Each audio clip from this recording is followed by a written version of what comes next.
5 برادر حمید اذیت نکن. 6 اور نزنی. 7 سلام آقا رضا. سلام علیکم. خسته نباشی. چه درست انجام نمیدی؟ کم اونور باش. گفتم خسته این براتون ساندویچ درست کردم. من نمیخورم، ممنون. نمیخوری؟ نه بزرگم هست. خب گفتم سیر شی. اگه به خاطر کسی که دستت خب من میگیرم دستم تو گاز بزن. اشکال نداره؟ نه چه اشکال داره؟ پس محکم بگیری. برادر حمید محکم. من گرفتم. ممنون. چه با اشتها میخوری آدم حوض میکنه. خب بخورین شما.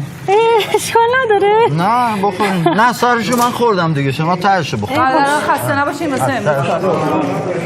من یه دونه دیگه محکم بگیر. ممنون. نه ولی ساندویچ مشترکمونه.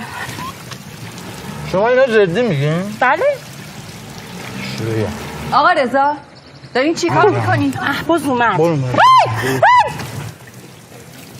پرنده ها کار خرابی کردن رو ماشین، من دارم تمیز میکنم. ببخشید. شما نیروی خدماتی آسایشگاهی نباید کار شخصی منو انجام بدی. خانم آقا رضا دارن برای بهداشت محیط کار میکنن. ببین ماشینتون رو چیکار کردن پرنده ها.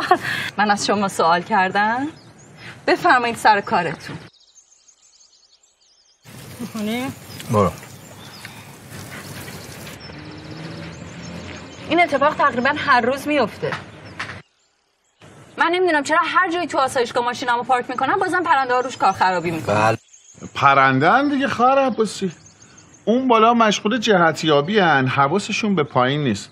تو حرکت کارشون رو میکنن میرن. شما برای چی اومدین دنبال من؟ ورزش تموم شد دیگه. آقا این بیچاره‌ها چه گناهی کردن؟ اونا کار خرابی کردن. به اینا چه مربوطه؟ سلام سینما. اگر ویدیومون رو دوست داشتین یادتون نره ما رو لایک، سابسکرایب و نوتیفیکیشنمون رو فعال کنید.